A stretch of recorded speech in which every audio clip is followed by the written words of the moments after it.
చూపులకెన్నడు దొరకనిది రంగు రూపు లేని మది రెప్పలు తెరవని కన్నులకు స్వప్నాలెన్నో చూపినది వెచ్చని చెలిమిని పొందినది వెన్నెల కళగల నిండుమది కాటుక చీకటి రాత్రికి బాటను చూపే నేస్తమది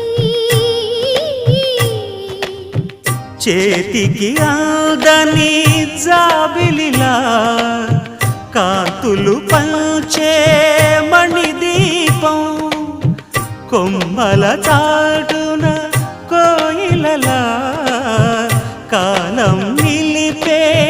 అనురాగం అడగని వరములు కురిపించి అమృత వర్షిణి